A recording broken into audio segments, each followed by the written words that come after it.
Right, I'm back with another video here, and this one's an Amiga one. It's Desert Strike, and thankfully I'm able to play it off the hard drive. Basically, quite a while ago, anyone who saw the video, my this is going back quite a while, my accelerator card broke. Long story short is I thought some of the pins had snapped off, which why I couldn't get the Amiga to turn on when they had the accelerator card actually in the expansion slot. So yeah, I took it out, saw that the pins looked like they totally snapped off. Was really gutted because it was an expensive card, although it was always very temperamental. And thought, well, that's it, I'm gonna have to spend a shitload of money on getting a new one. And I was willing to do that, and I say I still am, but yeah, because I thought, well, if I'm going to spend a lot of money on an accelerator card for the Amiga, I may as well just get the best, most expensive one. I may as well. At least then it won't be so temperamental as this one that I got and what have you. So anyway, shoved it in the drawer and just forgot about it really. Anyway, I got my Amiga permanently set up now. I always had it, so it was kind of like I had it in a cupboard, and when I wanted to use it I'd get it out, I'd play on it and then put it back in the cupboard. But that just meant I didn't play on it as much, and I didn't do as much with the Amiga as I'd liked. Didn't get to play on it as often. I know it's lazy, because all I have to do is get it out of a cupboard and set it up, but it does, like I said, I know it's lazy, but it does stop you from playing it as often and getting into it as much as you'd like. But anyway, now I've got it permanently set up to a TV. I started trying to find out how to run the games off the hard drive using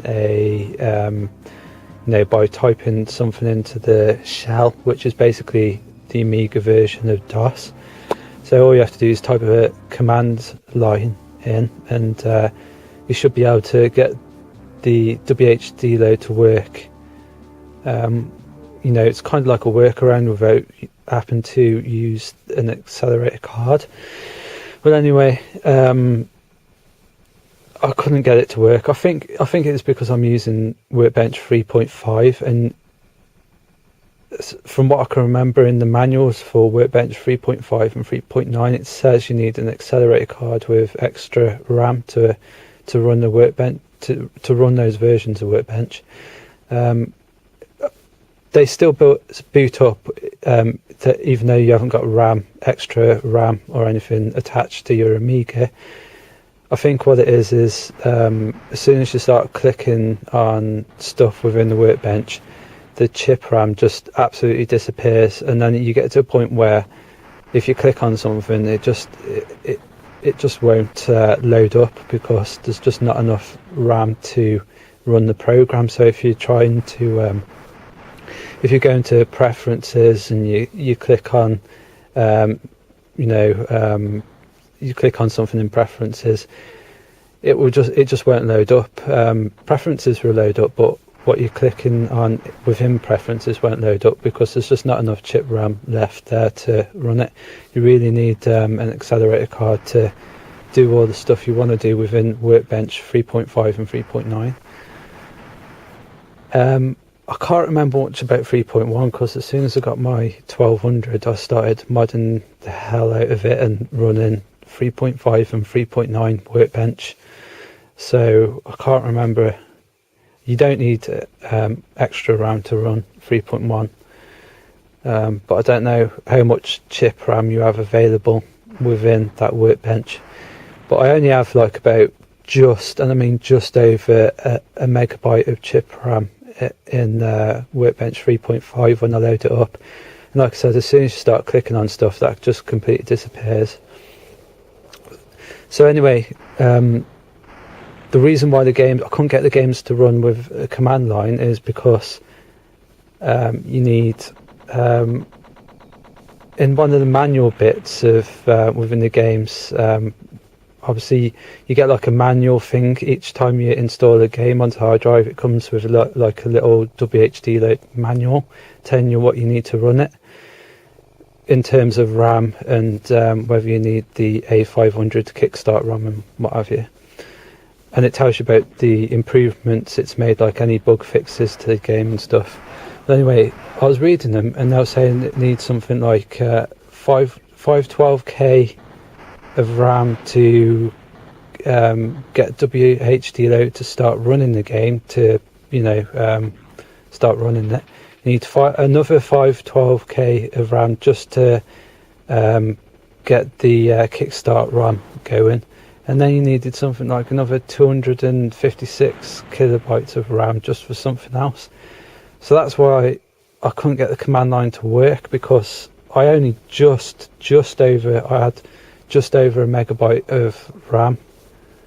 So as soon as I could go into command line and type stuff in there, but obviously 512k and 512k, that's just over a megabyte, and then I didn't have the extra bit to run the game, so it wouldn't work. So I was a bit gutted about that. Anyway, I was rooting through a drawer and I found the accelerator card out, and I thought, because I was wondering where it had gone, I was wondering where I put the damn thing, and I just thought, oh, that's where the flipping stupid accelerator card went. But anyway, it was quite sunny. It was when I was having a lot of the sun, well, was at the tail end of all the really good weather, and I held it up to the light and I saw the two little blank bits where the pins should have been that I thought had snapped off, and I moved it in the light and I could see these pins right at the back, and it just looked like there was pins there, but they were scrunched up right to the back. I mean, they weren't lying straight, it was like they was pushed right up against the back, so you could see this like this kind of like copper thing pushed up against the back, and I was waving it about in the light. I was thinking, are the pins there? I'm sure they're there. I was like, are the pins there? And I was like, yeah, they are there. And so I got some safety pins, and I pushed the pins back down into their sockets, and I was like, holy crap, they are there. They were still snapped in half, but I think what had happened is when I last put it into my Amiga, they had bent right back, so they wasn't going over the copper on the Amiga board. There was just, I must have put it on and they must have been sticking up, and they just got rammed up against the back, if you know what I mean. So that's why they weren't, the things stopped working. So anyway, the other thing is I changed over onto my other 1200 board, because my other one, it had this kind of it had this line going through the copper strips on the expansion slot of the 1200 main board, if you know what I mean. And so I mean, that doesn't stop it from working, but I'm wondering now whether that was part of the problem anyway. I mean, it was just a line going through several of the copper strips. It wasn't like completely all gone. But I'm wondering if if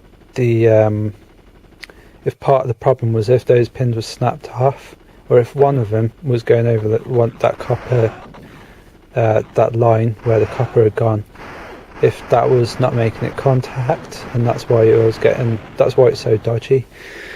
Well, anyway, I'm using my other 1200, which is alright within the expansion bit anyway, and I put it on. Didn't expect it to work, and anyway it worked. Booted up, got 50 meg of RAM, fast RAM going on, so it's all working now. I'm really shocked basically that it's working, but I'm really happy as well, because these accelerator cards, they ain't cheap. So yeah, I mean, I've got my Amiga 2000 and that's got 4 megs of fast RAM in it, but I want to keep it original, so I want to keep it, the 1.3 kickstart RAM, which is basically what's in the A500, and I want to keep it the 1.3 workbench. I know I can get a RAM switch it, kickstart ROM switch and what have you, and I can do a dual boot HDD, but I don't want to. I want to just keep it original, because WHD though, it doesn't support the full library of Amiga games, and there's always one that just won't work on the 1200, and so I'd rather just keep the A2000 original. So can't install games to the iDrive using WHD load on the 2000. So yeah. So anyway, Jungle Strike. I'd say this video is more of an update, but I'll just say about Jungle Strike. Yeah, I've been checking this game out on the Amiga. Graphically, it's not as good as the Mega Drive version. I was a bit disappointed with it, really, because Desert Strike is just graphically, Desert Strike on Amiga is superior to the Mega Drive version. Although it doesn't run, Desert Strike on the Amiga doesn't run as fast. It's very stuttery. It's not very smooth running, but graphically it is better. But Jungle Strike, however, it isn't. I don't think it was made in-house. It wasn't made by the same, or developed by the same guys who did Desert Strike, which is a shame. They obviously gave it to someone else to do, which is a shame, really, because Jungle Strike just doesn't look as good as it doesn't look as good as the Mega Drive version, and it certainly doesn't look better. And I would expect it to look as good, if not better. I mean, they managed to make Desert Strike look far better than the Mega Drive version, so why they couldn't do the same with Jungle Strike, I don't know. But oh man, Jungle Strike on the Amiga is hard. I mean, once you've played it a few times and you know what you're doing, and you're thinking, okay, well, you've got to do this and this, and you know where the armour is, and you know what buildings blow up that's got the armour in it, then you'll be alright. But it is harder, I think. It has got a steeper learning curve than Jungle Strike on the Mega Drive. I mean, I found that the Comanche eats fuel in the Amiga version like there's no tomorrow. Like, it's like the fucking chopper isn't even tuned. Like the engine of the chopper needs tuning up. Because I found that after I'd played it a few times, I found that I couldn't even get past mission 2 on the first stage without using all but one of the fuel barrels within the game. And that was I was just finding that just like, what's going on here? So it is, I think it is a lot harder than the Mega Drive version, and I found it weird that it doesn't have a setting where the options is to set it to medium, easy or hard. That's weird. So I think, I mean, I did eventually get to level 2 or stage 2 or whatever, but it didn't have to take me a fair few goes to get there. I mean, I remember playing Jungle Strike before Christmas, I think it was, and I think I had it on the medium or easy setting, but I just started going through those levels. I was still doing the strategy elements, that they were still kind of overtly there, and I still have to, look at my fuel and whatnot and everything, but it wasn't so hard that I was running out of everything fast. I think also on Jungle Strike on the Amiga, you can't take a lot of punishment off the enemy. You really have to weave around the enemy before attacking them.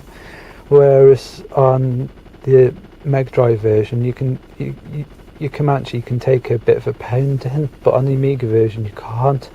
And there ain't much in the way of armour repair, so you really have to watch it on the Amiga, that you really can't take a lot of hits from the enemy. I'm not liking the Amiga version, to be honest. I do prefer Jungle Strike on the SNES or the Mega Drive. They're the best versions. Bit gutted about the Amiga version. It's still a great game. It still has everything there. In the Strike series wise, it's still really fun to play, but it's a steep learning curve. It just doesn't look or look or as easy going as on the Mega Drive version, and yeah, I just not liking the Amiga version too much, to be honest with you. Desert Strike on the Amiga is fantastic, but Jungle Strike, I'd say stick to the Mega Drive version.